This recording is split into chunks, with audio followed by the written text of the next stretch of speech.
बिस्मिल्लाहिर्रहमानिर्रहीम। अक्सर ये बच्चों में आपस में जो बहन भाई होते हैं उनके लिए आपस में एक दूसरे की नफरत जो है, आज हम उसको डिस्कस करना चाह रहे हैं कि बच्चों के एक दूसरे के लिए नफरत की क्या वजूहात हैं और उनका क्या हाल है। तमाम वालिदैन अपने बच्चों के साथ बराबरी का सलूक रखना चाहिए उन्हें, मगर बहुत सारे वालिदैन अपने बच्चों के दरमियान फर्क कायम करते हैं। किसी एक बच्चे को बाकी बच्चों पर तरजीह दे देते हैं, कहीं लड़के को लड़की पर फोकियत दी जाती है। अगर आप अपने बच्चों की अच्छी तरबियत करना चाहते हैं तो तमाम बच्चों के साथ बराबरी का सलूक रखें। हमारे माशरे का एक बहुत बड़ा मसला ये है कि जवान भाई आपस में लड़ते नजर आते हैं, उनका आपस में बर्ताव, उनका आपस में बिहेवियर एक दूसरे के साथ अच्छा नहीं होता। कुछ भाइयों के केस अदालतों में लगे हुए हैं, कोई जायदाद की खातिर आपस में लड़ रहे हैं। अगर इन तमाम सूरतों पर जरा गौर किया जाए तो पता चलेगा कि ये तरबियत का मामला ही है। इनकी तरबियत में इनके वालिदैन से कुछ कमी रह गई है, जिसकी बुनियाद पर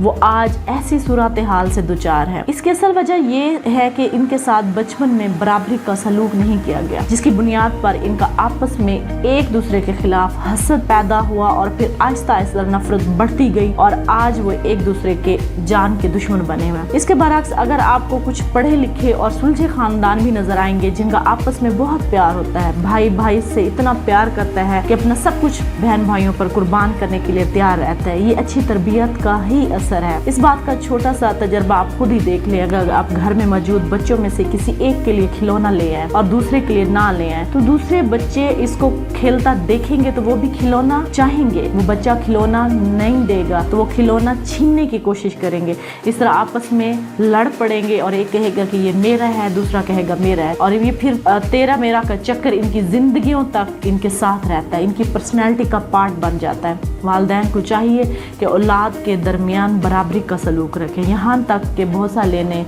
और प्यार में भी जो है वो इम्तियाजी सलूक करें। इरशाद नबवी है कि जिस घर में लड़की पैदा हुई और इसको जिंदा बाकी रहने दिया और इसको लड़के पर तरजीह दी तो खुदा ताला भी उनको जन्नत में दाखिल फरमाएगा। तो इस तरह आप बच्चों के दरमियान आपस में बराबरी का सलूक करेंगे, ये आपके लिए और आपके बच्चों के लिए और आपके बच्चों की नस्लों के लिए ये एक तरबियत जो है ये बहुत ज़रूरी है। इससे आपके बच्चे आपस में एक दूसरे के साथ प्यार और मोहब्बत से रहेंगे। Thank you.